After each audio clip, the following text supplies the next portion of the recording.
So yeah, appreciate all of you joining us today.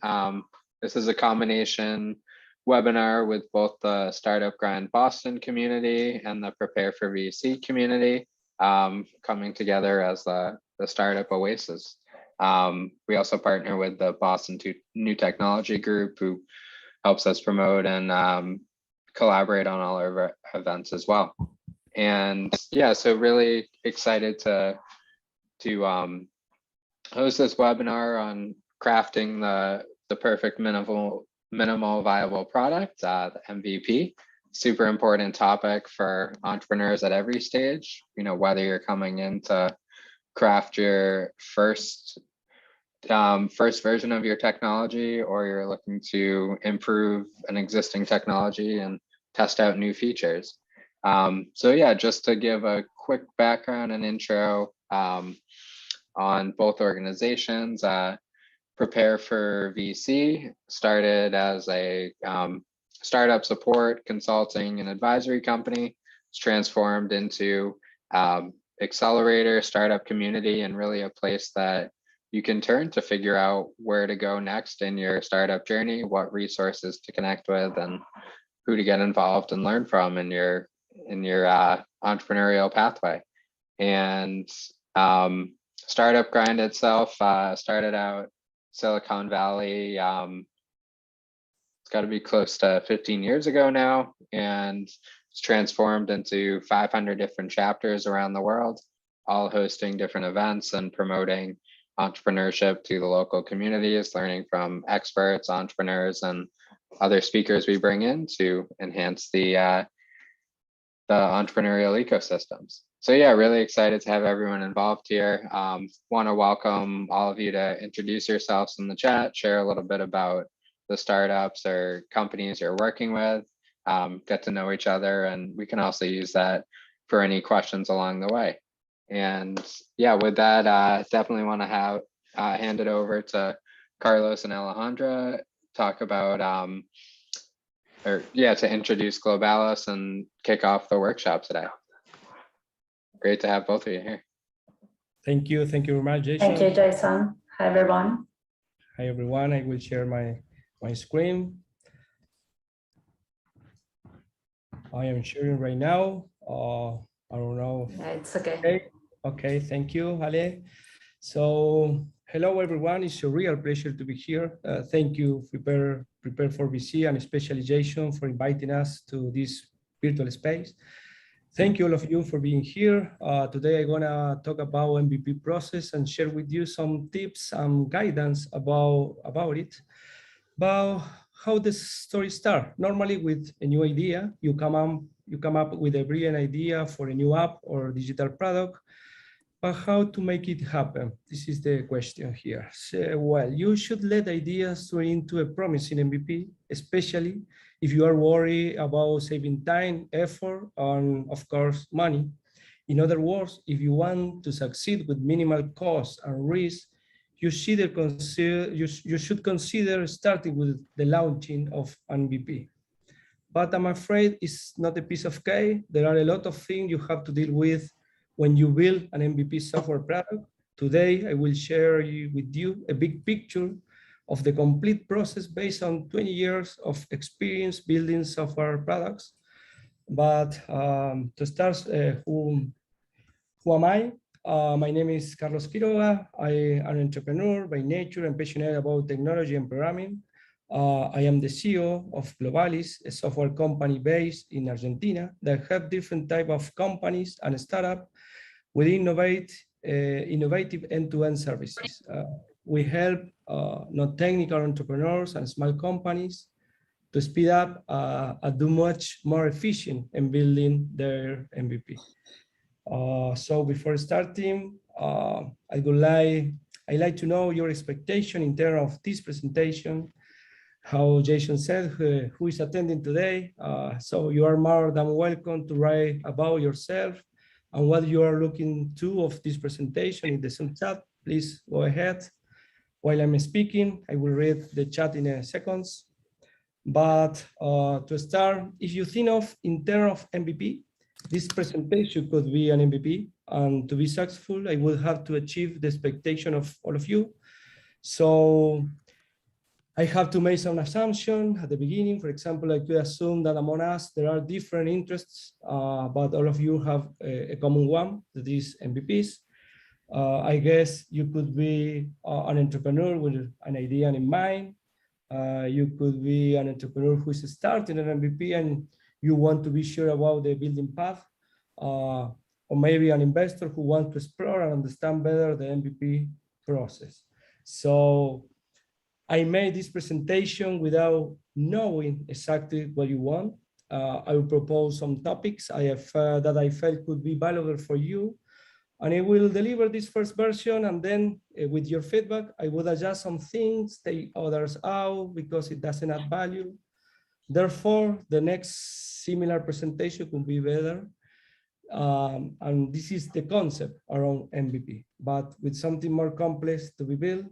So I will take a moment in the chat. I don't know, Ale, if there is some comments about it's coming, but please go ahead. Just one comment from Marsh. He's from Stop Creeps, and Okay. they are planning an MVP UIs. Great. So yeah, I will put our LinkedIn contacts. Okay, great. So I'm gonna talk about these topics today. Sorry. I'm gonna talk about these topics today. This is the outline. I don't know why I have, yes. Can you see, okay, my screen? Yeah, we can. Okay, Yeah. I'm gonna talk about these topics today. There are a lot, but I will try to give you an overview of all of them. First, MVP concept and misconception, to be sure we are all on the same page. Then I'm gonna talk about the process of MVP with especially focus on the development process. Then we have a session of QA. But if you have any question at any point, please feel free to write it down on the chat and I will try to answer it. Alejandra, the head of our marketing department here with me, will help me with this. So let's start. I am sure you are familiar with the MVP concept because you are entrepreneurs, but MVP means minimum viable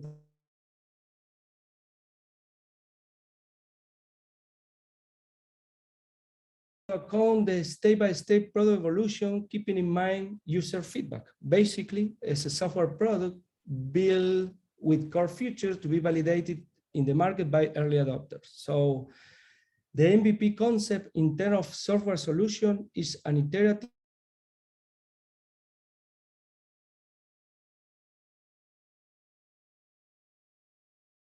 a problem when you build a solution and then you measure, you define metrics you want to measure, and then with the resulting information, you will update your business model and your MVP, and the process start over again.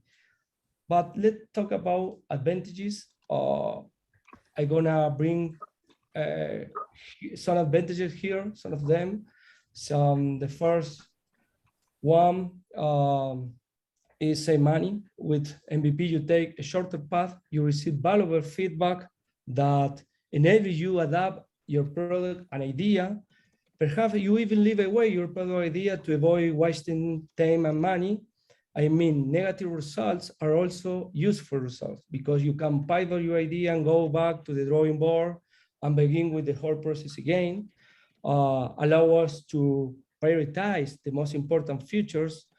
Also, we have our company to be, allow your company to be more agile. All the MVP concepts are broad of agile methodologies. I can say that agile is a mindset that allow us as a team move quickly and easily, to be willing to change and adapt. Also, we have ongoing improvement because you are constantly working in improvement. Also, we have finally advantages, last but not least, advantages in pricing and cost and pricing, because with the product working, you can validate your cost assumption and the price that people are supposed to pay. So I think that there are a lot of advantages. So far we have explored MVP definition and advantages, but let me share with you some common mistake and misconception around MVP. The first one is an MVP is a great way to make a quick profit. Sadly, no. The purpose of MVP is mainly to test ideas, get them validated. So we are trying to ensure that the product development move in the right direction, but it's wrong to expect quick profits from an MVP. Of course, if your MVP track user, it will be fantastic. Nevertheless, you are only at the very beginning and a lot of iteration lie ahead, and your MVP is the best tool to learn and pilot test your ideas. So the other one, another misconception is I must build MVP as soon as possible. It's a very common mistake, jump into coding as soon as you can. Normally, this approach ends up in wasting time and money. The development stage is expensive, so before starting, you have to work in other important things and follow a well-defined process. I'm going to explain which one in a couple of minutes.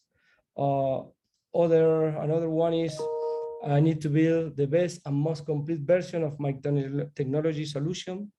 So despite the name of a minimum viable product, I mean, product could be a little confused in the name. We are not working in a product. We are working in a trial of my future product. So when we think about product, we think about software architecture, operations, server, maintenance, scaling strategy, reliability, and so on. We don't think deeply in these things in MVP process. We normally roughly define these things. Instead, we focus on validating all our assumptions and understand if each feature planned will deliver real value to our potential users. So this is a common mistake. The last is MVP is about new digital product is also wrong, because MVP could be also a new feature inside a software product, could be a big change inside a software process, not only a new product. So let's move on to the process of building an MVP. So before starting to dig in the process, let me say that there are a lot of ways to build an MVP.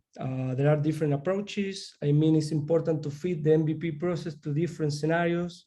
For instance, it's not the same when you work with a solo entrepreneur or a small company with business and technical people inside the team, or even a bigger corporation with a lot of department and well-defined development process. Also depend on the know-how, business ideas stages, the industry, and so on. Moreover, building an MVP is a complex process. Luckily, we have available frameworks, best practices, and many tools that help us to be successful, which is no guarantee, but ensure that this is a good start, because following the final process, we are sure that we take time to dig deep in some details. We anticipate problems, we learn and validate all the time, and we decrease risks at the time we are moving onward. So having said that, most of the process to build an MVP are based on these three approaches. That is design thinking, is a method focused on people, which we use to explore complex problems and to find new opportunities. Lean is a framework of philosophy used to explore and validate our assumption. To do that, it relies on small experiments. It could be our prototypes and our MVP, and expose them to customer in learning cycles. We are going to talk about this in a couple of slides.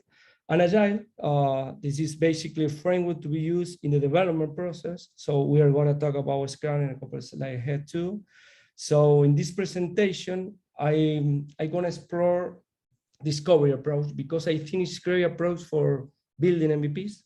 So let's go to the process of product discovery and what the process is like.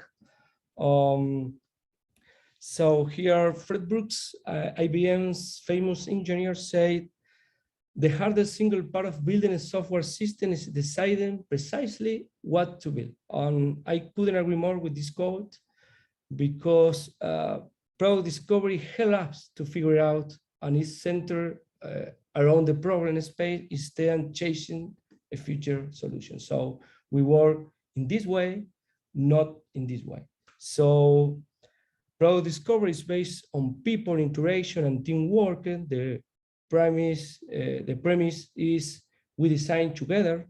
So the more people we can bring to the table to add value, the better results. So because at the end of the day, a digital product is a result of conversation, human iteration turned into software. So this process has different stages to define our why. You can see in the bubble here, that during our business model, to define what we are going to build, to help us to prioritize these features, to define a small experiment and validate it, which is our MVP and prototypes, to discover risks. So we start plan how to manage the risk, and we start our learning path. And finally, define our initial estimation. It could be a rough estimation at the beginning, but we can also refine this later. So also inside these processes, we have activities. I put the activities here to sum up. We have interviews, empathy map, story mapping, customer journeys. So, and basically running this process, we work in these things I put to summarize in this frame, in this picture. We align, we agree in the product vision, we agree on what to build, we agree on prioritize and features and efforts. We research and gather information all the time. We are researching. We work in ideation and creation and validation, and also we refine all the time. This process start over again all the time, and we work in this way in this part of the process. Is very important. And the last things, it's important that those processes pile up and are somehow related with each other. But it doesn't necessarily mean that you have to work in a linear way. So you can run two of these processes at the same time, or even skip one and then go back. So it's important to say that. So let's move on. In this part of the process, this is our why. We work on the idea deep, including as many details as you can. We refine the idea and validate it. I put here, to sum up the concept, the golden circle that explained Simon Sinek in Tech Talks. We can see here that the approach say that we have to work in the why first, then in how, and then in what. This is exactly we are talking about with product discovery. Basically, to discover our why, we use tools. So we guide us to answer. Basically, we have to answer what pain point are you solving, what is your market like, what kind of user will be interested in it, who are the people facing the problem. The goal is get to know your potential customer better than your competition does. How can you help them to solve it? Basically, define our famous painkillers and what other products are on the market to identify your weaknesses and strengths. So this part of the process is really very important for the next step. I mean, you can develop a beautiful website with any bugs, but if no one is interested in using it, you will waste your money. So I bring here two tools. One of them is Link Canvas and the other is Elevator Pitch. Let's take a look on Link Canvas tools. It looks like in this way. Link Canvas is a tool that helps us to mitigate risk and uncertainty. It is based on Alex Osterwelder business model Canvas. but is it the better approach for startup and new ideas? Lean Canvas is a problem solution oriented approach and focus on customers. Basically, we have to fill in 9 boxes. There is no fixed order, but it's normally fill in this order. First, customer segment, define our market target, problem we are facing, our revenue streams, our unique value proposition, where we add value, our unfair advantage, which is something special about your idea that your competition or competitors cannot copy. So channels to reach potential users, key metrics that we want to measure, cost structure about hosting, commercial, and so on. This is the idea here. This tool is very useful to easily communicate the business idea to development team, to stakeholders. So again, we have to build this in iterative and incremental way. So we start with some ideas, and then we can validate and refine on the way. We have some online tools to do that. I put some here: Miro, Canvasser, Cardboard. They are great tools and has free plans. So the next step is the what. Of the bubble. We have the first bubble, why, and the next bubble is our what we are going to build, basically. We have great tools to figure it out, like story mapping and prototype. The idea here is to work together with stakeholders and define the tailored task. So here we normally run interview with potential user, we design our story mapping. Also, we can build customer journey. And with this information, we can move on prototype and validate it. So let's talk about a little about story mapping. Story mapping enables using certain conversation, collaboration, and future prioritization to align and guide iterative product development. So you get feedback immediately with the interviews, and you adjust according to this. Because it's very dynamic, you can choose to solve certain part of the product and not necessarily the whole process. And then you identify users here, you identify process and activities, and then the tailored task to achieve these processes. So there are 2 ways to implement it. You can use digital tools like Miro or Cardboard, or you can do in a physical way using Post-its in a blackboard. So this is other approach. And remember that the information that we generate here will be key in the development process. So the first version of the future to be built that we call backlog, we use this tool to build our backlog. So after this process, we will have a lot of valuable information. It will look like this way. We have the Lean Canvas, we have our story mapping, we have the customer journey, or our empathy map. So we are ready to start our prototype. So, but something important here is about this graph. Because it's a concept in Agile that the concept is called dual track. So we have 2 tracks. One track is the discovery track. We are talking about right now about this track, and the other is the delivery track. So the discovery track focuses on producing, testing, and validating ideas, and the delivery track work in turning those ideas into software product.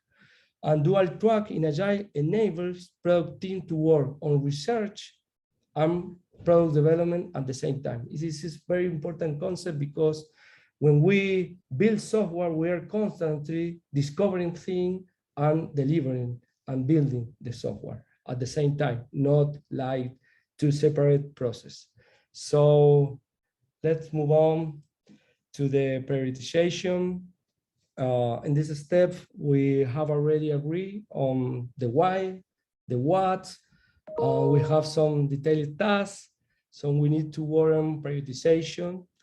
There are several techniques for managing this. This is some of them.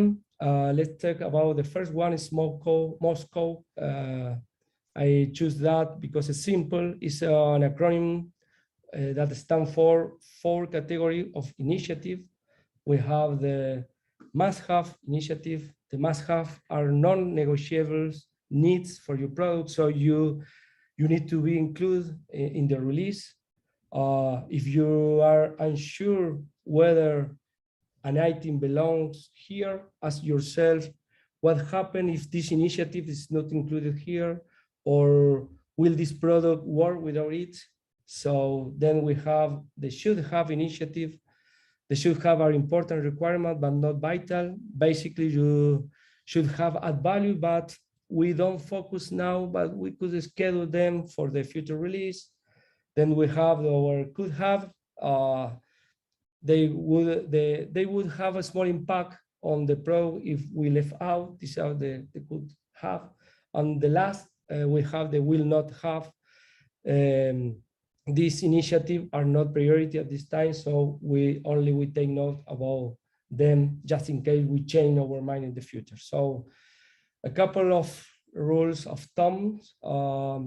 This first one is that don't allocate more than 60% of the overall effort to must-have initiative, and the other is dedicate about 20% of your total effort to could-have initiative. So these 2 rules are very useful. Again, this is a new instant to discuss, to agree, and generate conversation about what we are gonna build. So let's talk about prototype. Here, we dig deep in our ideas as we can without coding. This is an instant to try and validate without coding. So there are different approaches to do that. For example, you can draw on a piece of paper like this. You draw screens, you draw areas, you design a flow, a possible flow, you move on different screens. With this approach, you can validate information and validate processes. So maybe this is not the best approach to communicate, but it's useful at the first step overall if you are not familiar with tech tools. So another approach is to use mockup tools, for instance, Balsamiq. With this kind of tool, you can design a screen, flow screen. This tool is very user-friendly and you can share with others in different formats. Maybe the disadvantage here is that the screen components don't look like real. So you don't have a real UI because it's a mockup. But I think that it is still useful. To level up your prototype, you can use advanced tools as Figma or Adobe XD and build the prototype with real HTML component and styles. To sum up this part, we can prototype on paper or clickable version of your core feature with the main goal of validation. You can use different tools depending on your knowledge, budget, and the audience you address. So in this part of the process, help us to stand out important features, take unnecessary features out, and improve other based on user interaction and conversation. So let's move on to this slide. So only a few comments here about the UX and UI design. It is very important to focus on these topics in detail because the development process relies on detail, and this design can affect your budget. So, I mean, the components, layout, the way that they are filling, we have to explore in detail. So UX and UI design is also an iterative and incremental process. For example, the first version of our design, UX design could be in this way. This is, we call this image lo-fi image because we pay attention here in the IO, but not the IO and components, sorry, but we are not focused on color and styles. And then when we validate with user and development team, we can move on the final version that look like this way. This is hi-fi version. So at the end of the process of the UX and UI design, we have an outcome, a complete outcome of a screen on a complete set of components like this, when we have colors, buttons, icons, and so on. On the other hand, it could be that the UX and UI is not your focus. So in this case, you can use a well-designed template, which is a complete set of components that you can use and customize for your application. I put here a screenshot of a common template. With this approach, maybe you can save money in this first part, but you have to keep in mind that this template could be used by other users. So this is the disadvantage here. So we are reaching out the development process. So let's go. So far, we have been working on discovering and refining our business strategy, our clickable prototype, a list of features, we work in time and cost estimations. Now we have to run some tasks before the development, so that are very related. These tasks I put here all together. I will start with the first one. This is set up a development team. We have two picks here: hire in-house teams or outsource the tech team. You can also try, of course, a blend of these two approaches. But let's discuss about benefits or drawbacks of both approaches. Benefits. The first benefit could be cost reduction in outsourcing, because you assemble or disassemble it whenever you want, and cost depending on the number of hours you consume is in timely basis. Also, there is a great value for money with nearshore services. We have access to expert and technical consultation, so you can answer to a world-class talent on any domain and get the job done for you quickly and efficiently. We can ensure a partnership. If you are satisfied with your project, you can continue working with the development team, or maybe move on a mixed team. Some potential drawbacks could be know-how and know-how about technologies, and the know-how about your idea too. So a couple of tips here. First, sign your an NDA. Also, if you're not familiar with technology and your budget allow you, you can hire a software consultant taking the role of CTO and to audit the whole process. Also, communication. We can improve it following an agile methodology. I'm going to talk about Scrum in a couple of minutes. Also, time zones are important. If you are working with different time zones, you have to assure that there are overlapping hours during the working day. And the last is quality, because concern about code quality are valid here. A couple of tips. First, be sure you are hiring an experienced team. Secondly, use a well-defined testing strategy.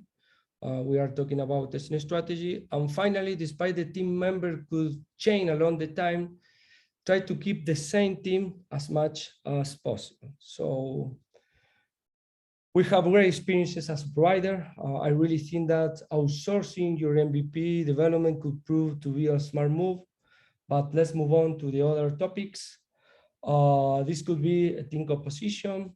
In small MVP projects, you should have at least the first two, backend and front developers, and the role of Scrum Master or Project Manager, depending on your approach. The other roles can be covered at different moments in part-time way. So let's move on to the Agile framework. We have to pick one. So we normally use Scrum to develop software. There are others like Extreme Programming, Kanban, and among others. We could talk a whole hour about Scrum and detail inside the process, but here I'm gonna brief you on the main concepts of the Scrum framework due to lack of time. But let's start. Scrum is an empirical process based on 3 pillars. The pillars are transparency. Transparency means that the process work be visible all the time. This transparency enables inspections. So inspection is aimed at inspecting frequently the progress. There are 5 events in Scrum to guarantee that. I will talk about the 5 events in a couple of seconds. Adaptation is the other pillar because that allows the team to quickly adjust things to get the proper outcome. So this is the 3 pillar. What is a Scrum in the simple way? Look like in this way is we can see in the picture. This is an iterative and incremental process. So I'm going to explain. So in Scrum, value is delivery in small and regular increment. We have the outcome here of the process. We get stakeholder feedback to validate and adapt these increments. The task to be done corresponds all the features that we identified previously with all the tools. And Scrum call this product backlog. So here in product value, we have all the features to be built. This is live. The product backlog is totally alive because we are putting things, removing things, improving, refining things all the time. So in Scrum, to explain Scrum, I'm going to explain the events and roles. First, the roles. We have a team here. So the first role inside the team is the product owner, is the person who decides we are going to build. Also, he's responsible for getting stakeholder feedback. Normally, is an entrepreneur or a person who the entrepreneur put in this role. But it's only one person. It's important to say that. Also, we have the development team that is the people committed to creating the software. We normally have here developers, UX and UI designers, QA people, and so on. And finally, we have a Scrum Master. This Scrum Master is the person who helps in making easier the process and removing impediments. So I put this slide with all the roles, just in case you want to take a look. I try to brief the responsibilities. So let's talk about events in the Scrum. Scrum have 5 events. So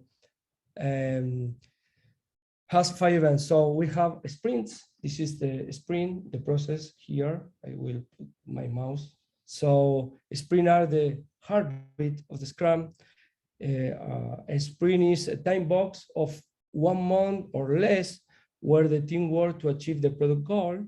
So another event is the sprint planning. We have the sprint planning here. The sprint planning is conducted before every sprint, is attended by all the team. Here through conversation, the product owner and the development team select items from the product backlog. So in such a way, the development team can deliver them in one single sprint. So the list of selected items is known as the sprint backlog. So we pick up feature of here and put here to these events. So then the development team works on the sprint backlogs through the sprint, during the sprint, every day that helps to transparency and inspection. We have a daily meeting. We call daily Scrum this meeting, which is another Scrum event. Daily lasts 50 minutes, and the development team answers 3 important questions. What did you do yesterday? What did you do yesterday? What will you do today? Are there any impediments? So after that, at the end of the sprint, and that part of the process, we repeat all the cycle along the months or along 15 days. At the end of the sprint, we have 2 more events: a sprint review, which is a kind of demo of the feature developed. The purpose is to get feedback and adaptation.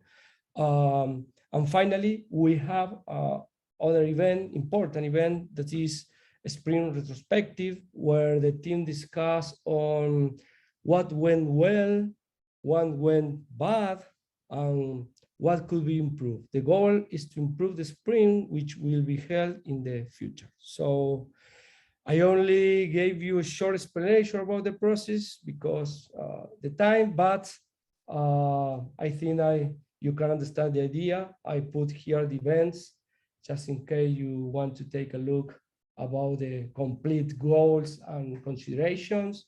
So let's move on to the initial task that we need to run. So this list, normally we must define a couple of things before starting the development process. It's good practice to define this, starting with the tracking tools. I put the first slide. Tracking tool, it's important to define a collaboration tool that support a Scrum framework, because we choose Scrum, where we can work as a team tracking and a project tracking. So I mean, we need manage team members, task assignment, status report, dashboard, and so on. There are well-known tracking software. I put some of them here, like Jira, Asana, GitHub, ClickUp.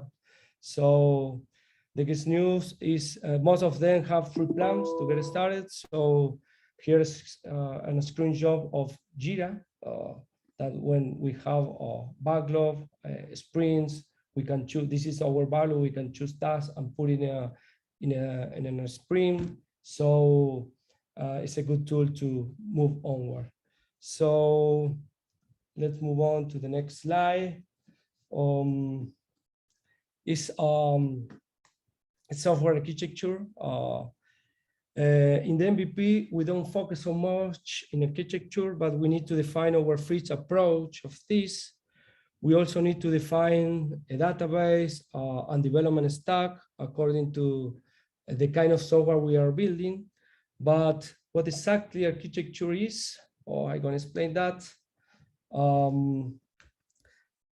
Software is built in layers or stacks. This group of layers and their distribution are called software architecture.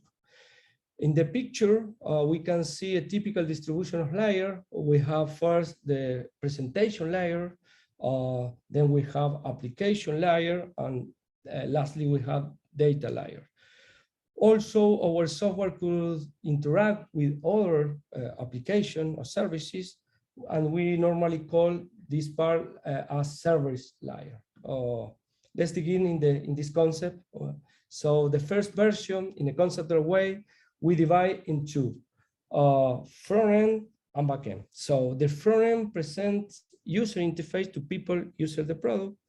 Here we have browsers, mobile device, IoT devices, and so on, and it belongs on presentation layer. So in this presentation layer, we have some particular technologies like JavaScript, Angular, React, and so on. On the other hand, we have the backend. The backend sits on the server side and is responsible for handling and coordinating data. Backend belongs to these layers, application layer in data layers, and also service layers. We have here the technology like Java, Python, Node, and C#, C++, and a lot Ruby, a lot of technology here. And we think here in architecture, database administration, security, backups, and so on. There are two ways to design the backend.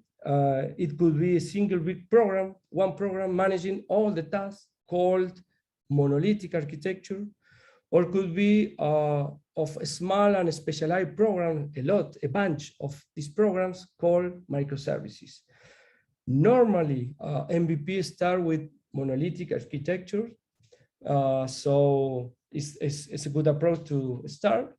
But let me add some comment about the third part services, because it's important to know that they can leverage our development, which means new startup could avoid reinventing the wheel by using already available services. Some common services are payment services, yes, to use, to charge, but also we have other important services like Auth0, Okta, that are used to security and authentication. So they resolve all the things involved in that part of the process, and it's very easy to integrate. Also, we have SendGrid, for example, to send emails, to send SMS or WhatsApp. We have services like OnSCAD that work with appointments, availabilities, resources.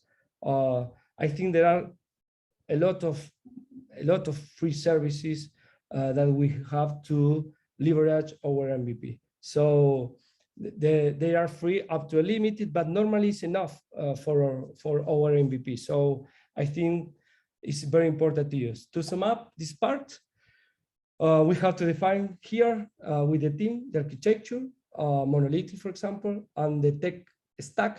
The tech stack is the technology that I will use, or the team will use to build the software. For example, I can choose open source technology like React.js to the front end, or Node.js to the back end.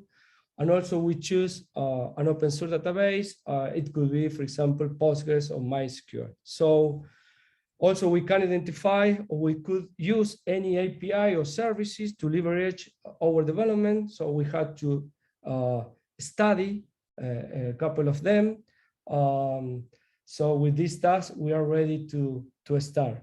So let's move to the testing strategy to talk about this important thing. It could be also a complete topic of this presentation, testing.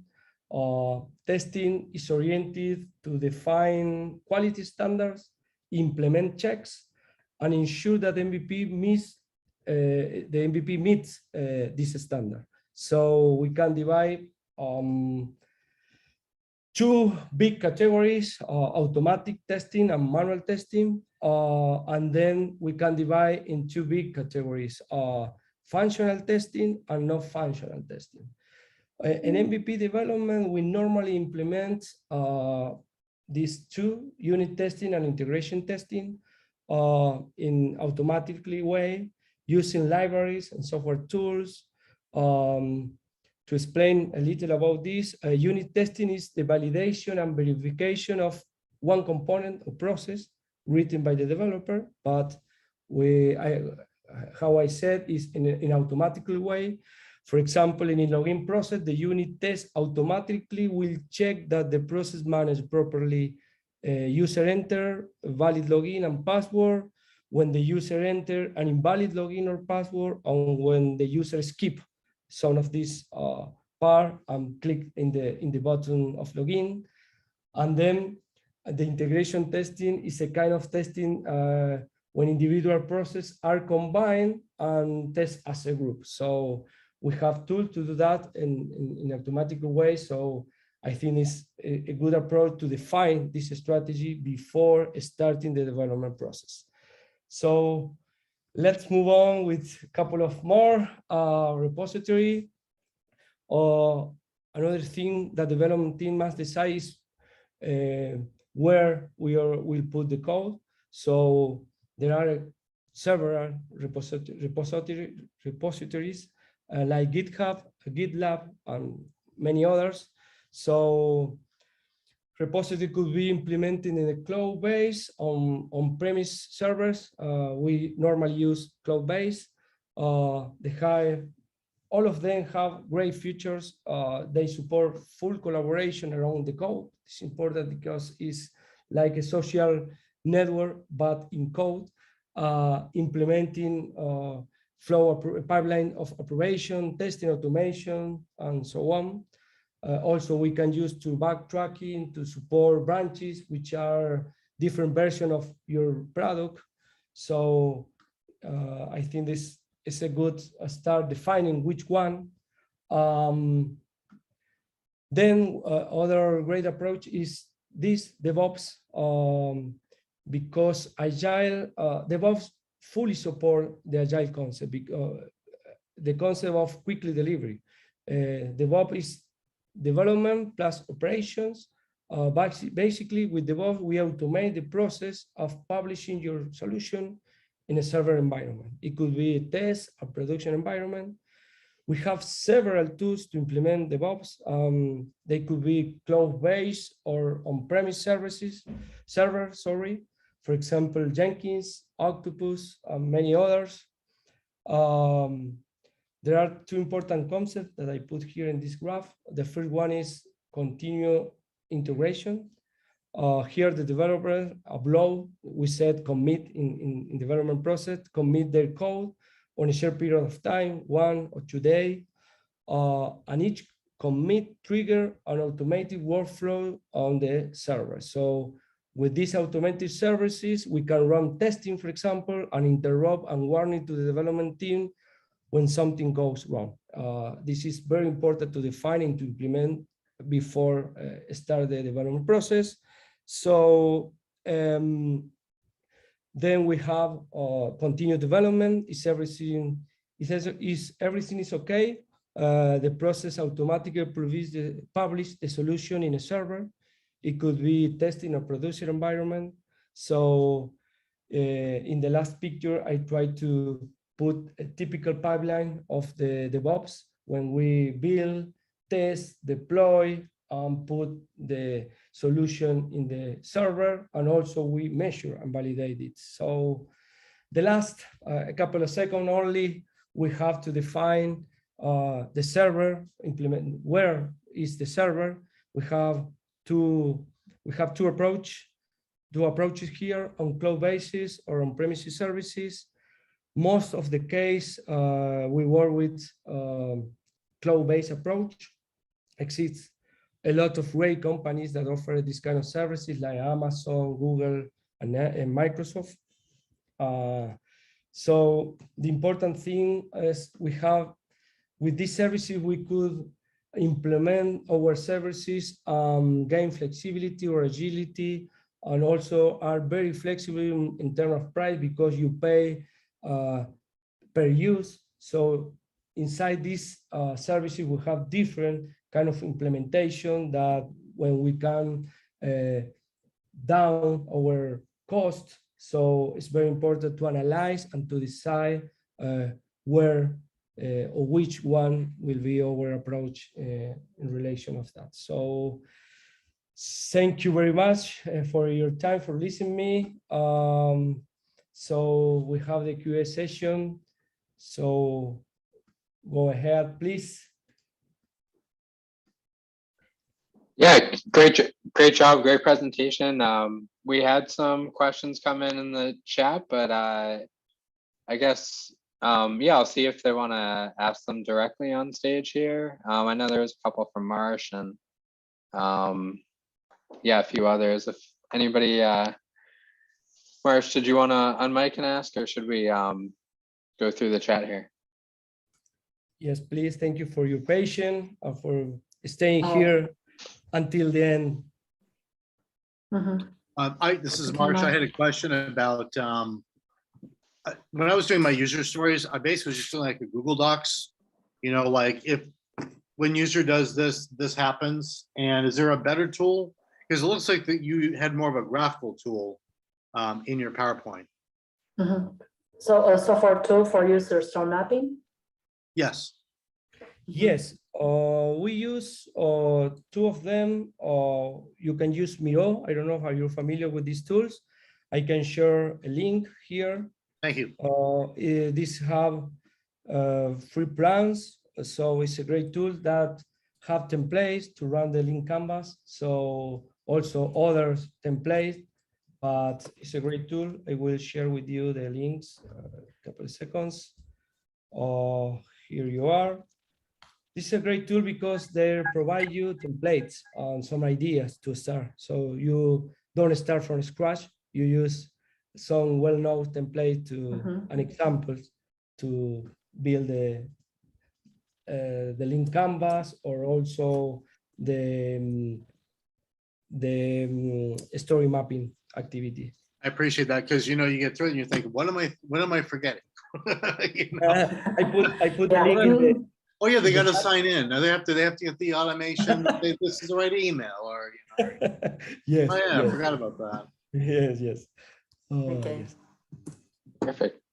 Yeah, great question there. And yeah, I'll open it up. I just saw Matt unmiked as well. Did you have a question you wanted to come up and ask? Yeah, I was curious. I've heard it just over the last couple of days. A couple of people talking about the microservices and how it's better to develop the monolithic version first and then the micro. Can you explain why that is the case? Why it's better to start with the monolith? Yes. Yes, I agree with the approach of start with monolithic, because microservice takes a long time to design, because you have to think like isolate programs that resolve only one part. So if your application will be for thousands of users, yes, it's a good approach microservice, because you can allocate in different servers and you can use different resources. But at the beginning and the MVP stage, you are trying an idea. So maybe it's not a good idea to spend time and money in this architecture, because it's more complex to be built. And it's better to start with a simpler application that is called monolithic, and then validate and try to scale up. And if you have users and you scale up, you can move on a microservice approach. This is the idea there. Okay. Yeah, thanks. Thank you for your question. Great. Yeah, any other questions here? Feel free to unmic and we'll bring you up to stage. Oh. Actually, we're offering a 3-hour session. Yes. I wrote down our calendar. So feel free to choose a date and we can help you with all your MVP doubts. Yes. Oh, perfect. Yeah. And if you want, you can share it with anyone you think they might need it. Yes. Thank you. Yeah, that's a great offer.